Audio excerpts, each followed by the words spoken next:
Peace to the 12, man. Y'all see the title, The Real Life Bane. Alright, I might title this video when it comes out, The Black Bane, or something along those lines. And in this video, I'll probably break it down to 4 parts. I'm gonna give a summary on Bane, his origin story as a comic book character.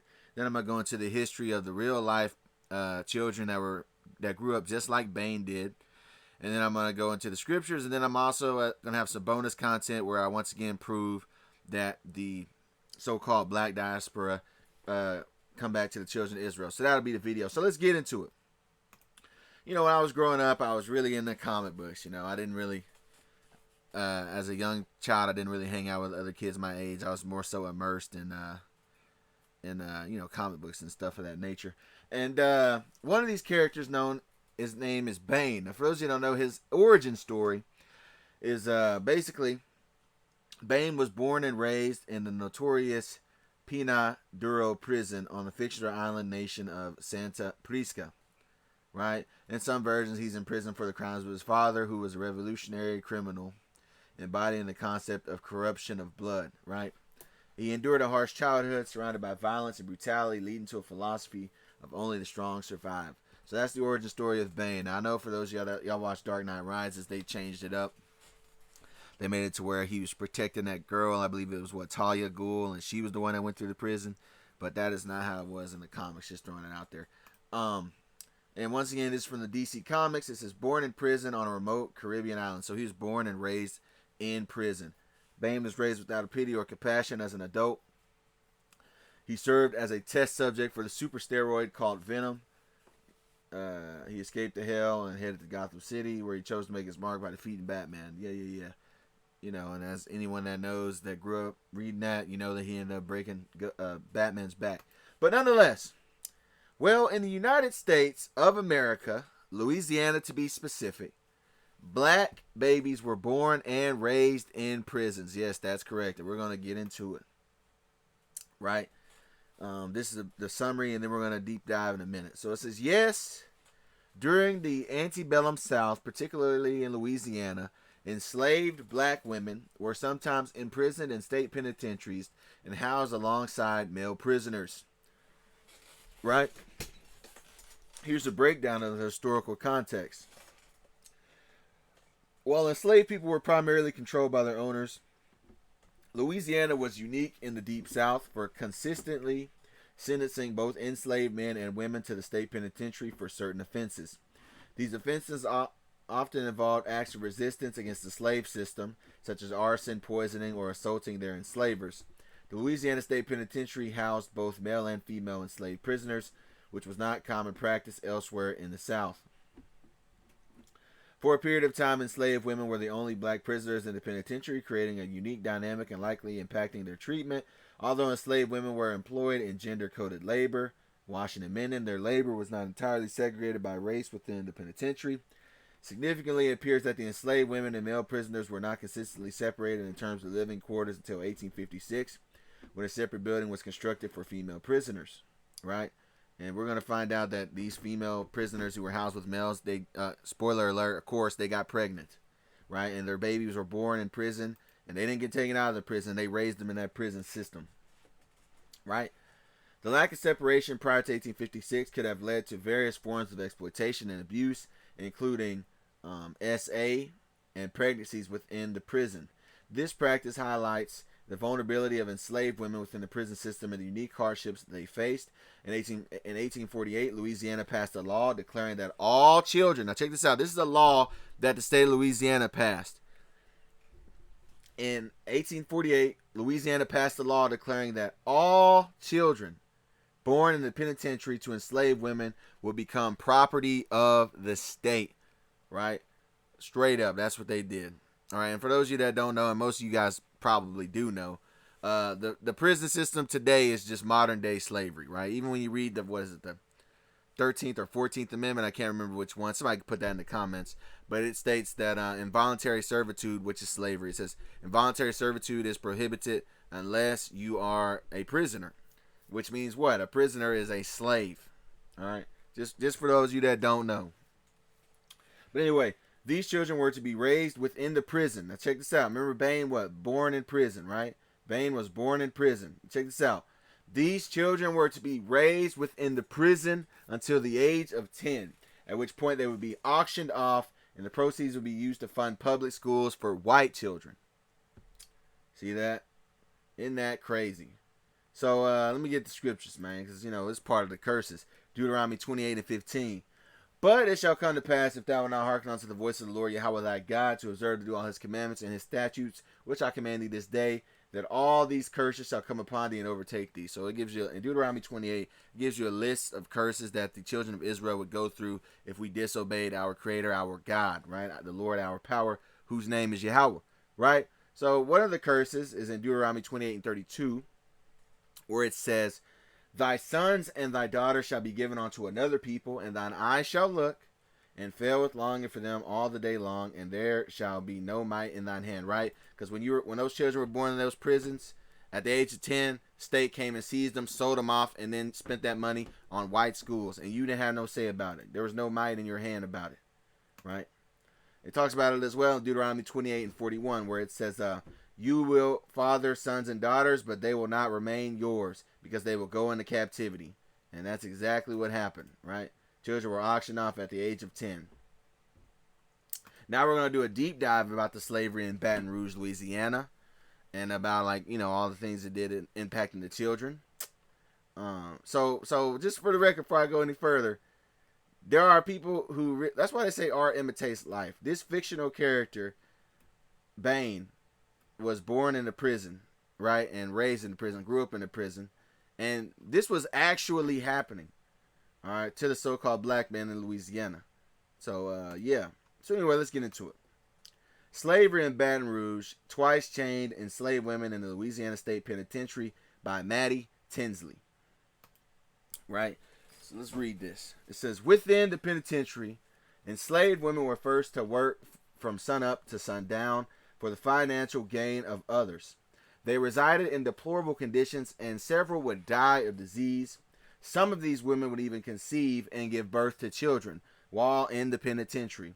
For enslaved women, bondage in the penitentiary was not unlike bondage on the plantation. Only now their enslaver was the state of Louisiana. Just like it is modern day, right? When you're in state prison, you are now a slave of that state. Straight up. Right? I might do a video on that.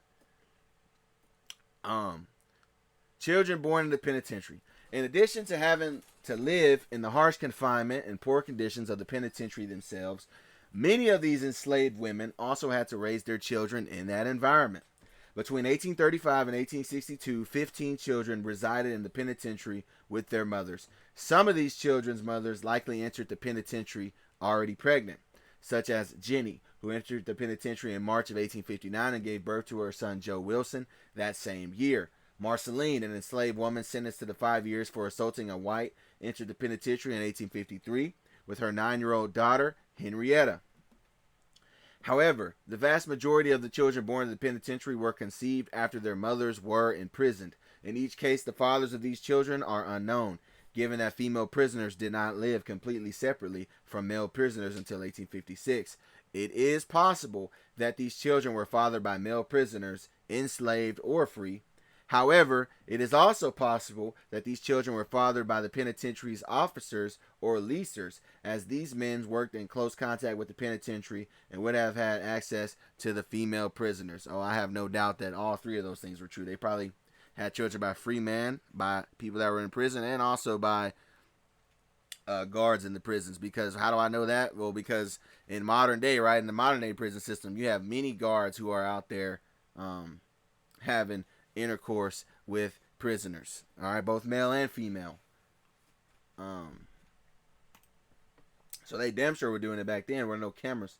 But anyway, this is regardless of the identity of these children's fathers, it's almost certain that many of these children were the result of sexual assault. Much like enslaved women working on a plantation or in the homes of their slaveholders, the enslaved women in the penitentiary were in a position that left them incredibly vulnerable to grape and SA. I have to say grape and SA because YouTube is weird with words, which annoys the hell out of me. Anyway, not only did these enslaved women have to birth and raise children in the harsh conditions of the penitentiary, But they also had to watch as their children were taken away from them and sold. Then I go back to this. You will father sons and daughters, but they will not remain yours because they will go into captivity. Yeah, living out that curse in real time. But they also had to watch as their children were taken away from them and sold. On December 11th, 1848, the state legislature passed an act stating that all children born to enslaved women imprisoned within the state penitentiary would be taken from their mothers and auctioned off at the age of 10. The proceeds from these sales would be used to fund Louisiana's public schools, meaning that the suffering and commodification of black children were directly used to benefit the education of white children. Oh, well, no way. You mean to tell me they exploited us to benefit their own? Crazy, right? I guess that just went away, right? I guess they don't do that now. Of course they do, man.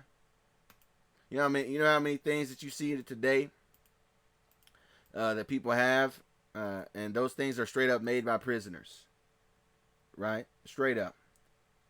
And like I told you, a modern day prisoner is a slave, and guess what? Who do they target to put into the prison system? You guys already know. Anyway, from 1849 to 1861, 9 more children would be taken from the penitentiary and auctioned off to the highest bidder. Most of these children were purchased by men closely affiliated with the penitentiary, opening up the possibility that some of these children may have been purchased by the men who fathered them. A few of the children were purchased by prominent slaveholders from Baton Rouge, such as Priscilla, who in 1860 was purchased by John Hill. Almost 40 years after he purchased Priscilla for $1,010, John Hill would donate $33,000 to Louisiana State University at the endowment of Hill Memorial Library. When looking at the records of these children's sales, the distress and suffering that they caused for these children and their mothers are evident. Each instance is uniquely heartbreaking. Azaline, who was imprisoned in the penitentiary from 1839 to 1862, gave birth to 2 children, Joseph and Emmeline, during that time, and had to endure both of them being taken away from her. Henrietta, who had come into the penitentiary with her mother, Marceline, was sold in 1854. 4 years before her mother was released and returned to their former slaveholder. Susan's son, Washington, was taken from the penitentiary and sold in May of 1861, a year before the Union Army would seize control of the penitentiary and eventually release the enslaved prisoners. Throughout the antebellum South, familial separation was one of the most feared aspects of their enslavement. For the enslaved woman in Louisiana penitentiary, the sale of their children was not only a fear, but a sad inevitability.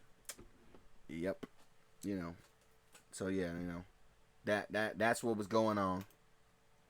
Then we go to Amos 1:11. Thus saith the Lord Yahweh, for 3 transgressions of Edom, and for 4 I will not turn away the punishment thereof, because he did pursue his brother with the sword and did cast off all pity. He didn't have any pity for us, man.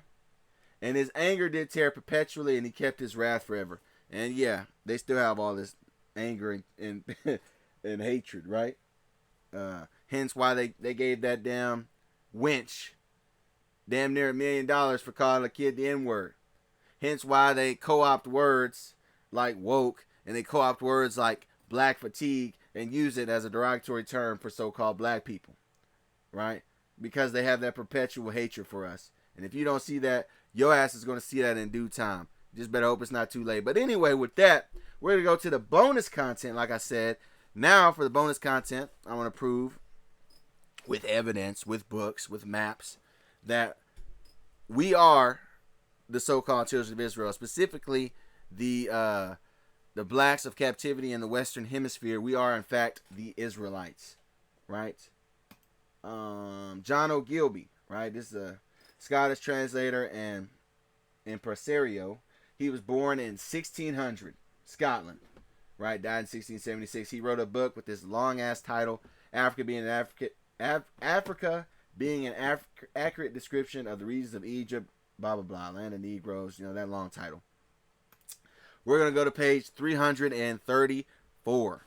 He says, the country of the Jews, or kingdom of seamen, right? So he says there's a country of Jews. Where is this at? This is in Negro land. All right, I mean, this is in West and Central Africa. That's what it means. It says, Sanus calls this country in Italian Terra Guidi, right? We go down to here. In the west to the kingdom of Benin, right? And he's talking about the country of the Jews, right? he says Terra Guidi. What does that mean? Well, the word Terra means earth or land. So it means land. And Guidi means the Jews. So it means land of the Jews, the country of the Jews. Terra Guidi means land of the Jews. All right, Guidi or Guideo means Judean, right? Descendant of Judah, right? Go down to here on this map, right? On this map right here, you see this Negro land map. You'll see right here it says Kingdom of Judah. I should have put where I got the map from, but I have multiple maps anyway, and I did put where they're from. But anyway, it says Kingdom of Judah or Wida slave trade, right? Kingdom of Wida. Kingdom of Wida is also known as Wada, Judah, Wuda, Wida, Judah, and Judah, right? Yoruba was a kingdom on the coast of West Africa in what is now Benin. And to this very day, you can actually look up Yorubas who are still in the area who identify as the Israelites, all right, as the Jews, the southern kingdom to be specific. It was a major slave trading area which exported more than 1 million Africans to the United States, Caribbean, and Brazil before closing its trade in the 1860s. That's why I said the black diaspora through the Western Hemisphere, United States, Caribbean, Brazil, South America, all that, North America, South America, large majority of them are the Israelites, correct. Now, Judah, yeah, it's just right here. I don't know why I included this. Oh, I guess because sometimes Judah is spelled without the H. And right here it says it's spelled Juda. That's why I included that. How it says that we were millions of 1 million Africans, more than 1 million Africans were sent to these different parts, U.S., Caribbean, Brazil. Makes me think of Isaiah 11 and 12, which talks about Judah, by the way. It says, he shall set up an ensign for the nations and shall assemble the outcasts of Israel and gather together the dispersed of Judah from the four corners of the earth. Right, let's get a book that speaks on this slave trade. This is a book called Creole New Orleans, Race and Americanization by Arnold R. Hirsch and Joseph Logsdon. This is Arnold R. Hirsch. He was an American historian. This is Joseph Logsdon. He was an American historian. Right, we're going to go to this book. We're going to go to page 69. It's going to talk about this slave trade. It says, the Indies had a trading post at Judah. Notice he's calling it Judah, Juda. Remember what? Judah, Juda. Sometimes the H is dropped from Judah. Just putting that out there. All right. The slave trade at Judah was becoming uncertain and unprofitable. The Portuguese were taking the upper hand at Judah. Go down to here, page 67. It says the slave trade from Senegal intensified after 1725 between February 1726 and January 1731. 12 slave ships from Senegal landed 3,259 slaves at Belize at the mouth of the Mississippi River. During the same period, one ship from Judah landed 464 slaves at the same port. Right? Talks about they were going to African slaves going to South Carolina as well. Right here, you see here, he says Judah, Wida, 1,749, right? Slaves right there. Where they come from? They came from the kingdom of Judah. Now someone could say, oh, maybe it's just a coincidence that it was called the kingdom of Judah. No, it wasn't. People wrote about it multiple times that it was the land of the Jews. We're going to get a map from the 1500s, right? The 1500s. Mind you, when was America founded? 1776. That's when they declared independence. So when we go into the 1500s, this is what they had to say about this land by Livio Sanudo, who was an Italian writer. He was an Italian cartographer, which means a map maker. Right, we're going to go to his map by Livio Sanudo. It's called Africa Tabula 12, 1588. Right here, you can't see it. It says Judarum Terra. I'm about to zoom in on it. It says Judarum Terra. Now the I is supposed to be a J, right? Because this is written in it's written in Latin, but this is Judarum Terra. So the I is supposed to be a J and the V is supposed to be a U. So it really says Judarum Terra, right? Because in the medieval period, in Latin, there was no difference between V and U, just like there is no difference between J and I. So this really says Judarum Terra, which translates to Judarum Terra, land of the Jews. Right? Terra Judarum, land of the Jews, English to Latin. All right? Even right here, source, Judarum Terra, African Atlas of Geography, 1588. This is from 1588. The Jewish state of Judarum in Africa was described. right? The Jews of Africa, especially in the 16th and 17th centuries, by Sidney Mandelson. Check that out, man. Right? That was on Michigan State University. Here's another map that we can go into from Yale University. And Yale University is the leading edge in science research, best performing arts and literature programs. Very credible. Well, in Yale University, they have another thing called Africa, performed by Sir Danville under the patronage of Duke of Orleans, revised and improved by Mr. Bolton. Right? We're going to go to this map. Africa, right? This map right here. It says Negritia. Negritia is another word for Negro land. Now, remember that other map I showed you guys? It had Negro land up here. Negro land, right? Well, so when this part here where it says Negritia, it's still talking about Negro land, which, like I said before, is talking about West and Central Africa, right? Negro land, Negritia, or Negritia is an archaic European mapping in reference to the descriptions of West Africa, right? Populated with Negroes, right? So right here on this map, Negritia, we go down to here. It says Lamlim. Now check this out. It reads, according to Idris, the land hereabout was peopled by the Jews, right? So the Jews peopled this area in Negro land in Negritia, right? Let's get to the next book. Let's go into some literature that speaks on this. We're going to go to Leo Africanus. He was a guy who was born in 1494. He was born in 1494. Let's see what he has to say. He was a diplomat and a writer. See what he has to say. Page 32 of his book, The History and Description of Africa, Volume 1, by Leo Africanus. We're going to go to page 32. This is what he has to say. He says, howbeit they say that upon the Nilus do inhabit two great populous nations. One of the Jews toward the west, under the government of a mighty king. The other more southerly, consisting of Amazoness or warlike women, whereof we'll speak more at large in relation to Monomotopa, right? So he's talking about Jews in the west. Now he's really talking about Benin. How do we know he's talking about in the land of Benin? Because the warrior-like Amazon women are known as the Dahomey warriors. And they're located in the region of Benin, present-day Benin. So this is the area he's talking about where he found these Jews, which will still be in what? West Africa. Mind you, he said this in 1494. So let's continue on. Next book. We're going to go to Herman Mole, a cartographer. What is a cartographer? Like I told you before, a cartographer is a person who draws or produces maps. Let me see if I'm still recording. Bet. Herman Mole, he was born in 1654. Let's see what he had to say in his book. Atlas Geographus, or Complete System of Geography, Ancient and Modern, containing what is most used, volume 4 of 5. We're going to go to page 39, right? This is page 39. I'm about to zoom in on it. This is what he had to say about Judaism. Check this out. He says, we shall treat of the blacks when we come to Guinea, Negro land, in that Cape of Good Hope, where they inhabit. Leo says there are other kingdoms on the southern frontiers of this country which are inhabited by rich, industrious, and just sort of people. Check this out. Judaism was the religion of the ancient Africans for a long time and succeeded by Christianity, but Mohammedanism prevailed in the 208th year of the Hejra, when all the Jews, Christians, and proselytes, or possessors of the African religion that could be found, were put to death. So you had these Muhammadans, aka Muslims, who were gathering up the African Jews and African Christians, and they were putting them to death. Which is why you have a lot of people in West Africa now. Guess who they pray to? They pray to the God of the Arabs. And that happened through what? That happened through massacre.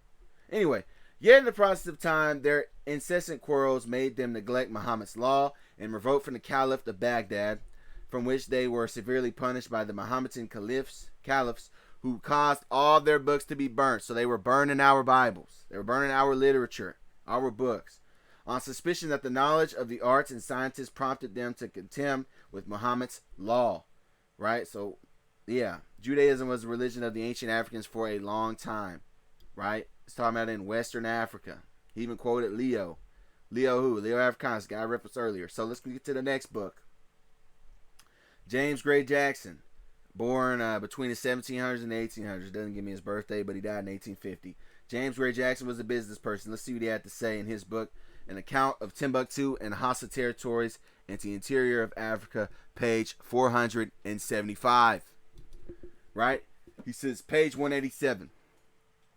Yehudi was a place of great trade. This place is reported to be inhabited by one of the lost tribes of Israel. Right? This place is said to be inhabited by one of the lost tribes of Israel, possibly an immigration from the tribe of Judah. Yehuda in African Arabic signifies Judah. Yehudi signifies Jew. It is not impossible that many of the lost tribes of Israel may be found dispersed in the interior regions of Africa. When we shall become better acquainted with that continent, it is certain that some of the nations that possess the country eastward of Palestine, when the Israelites were a favorite nation, have immigrated to Africa. So he's straight up telling you, yeah, these people in the interior of Africa, they're the Jews. They're Israelites. Right? Yehuda. Just putting that out there. Yehuda means Judah. Right? As we say in Paleo Hebrew, we say Yehawada. But, look, the interior regions of Africa, that means what? Chad, Cameroon, Central African Republic, Gabon, Congo, Democratic Republic of Congo, Angola. All that, right? Let's go to another guy, Thomas Edward Bodic, born in 1790. He was an English traveler. See what he had to say in his book, Mission from Cape Coast Castle to Ashanti.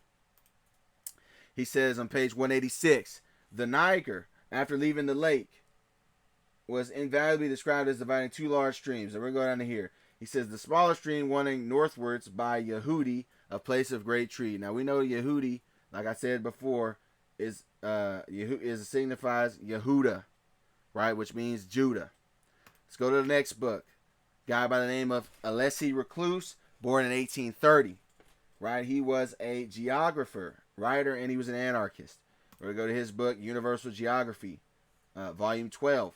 When we go down to here, he says they have been compared to the Sericos, the Jews of West Africa, but unlike them, are chiefly wholesale dealers carrying on a large caravan trade between Sierra Leone and Timbuktu and extending their expeditions from the Senegal to the lower Niger. Right? So, yeah, the Jews of West Africa. Once again, it's documented. I'm going to end it with this book right here, The Negroes and Jews by Lenora E. Burson.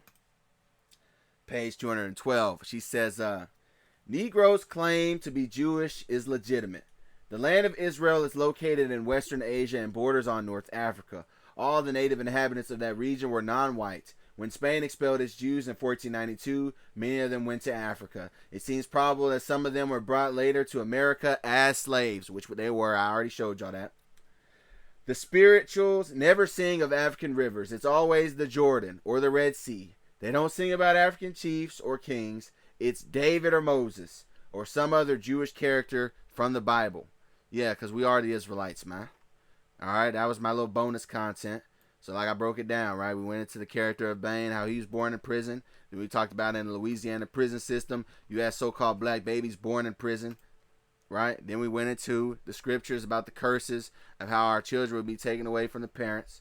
And then we went into me proving that we are, in fact, the Israelites, man. So, yeah, man, that's pretty much it. That's the real-life Bane story. And with that, I say peace to the 12. I want to give all praises, honor, and glory to the Heavenly Father, the Most High Yahweh, in the name of His only begotten Son, Yahweh Shai. Yahweh is the name of the Heavenly Father, who the world commonly calls God, and Yahweh Shai is the Savior of the nation of Israel, who the world commonly calls Jesus Christ. I want to say Shalom, which means peace, to you people that are listening and learning. And to you brothers whose work, truth, sincerity, and to you elders that's been doing this thing before me, man. I'm already done talking, really. Ain't got anything else to say. So with that, I say peace, shalom, gone.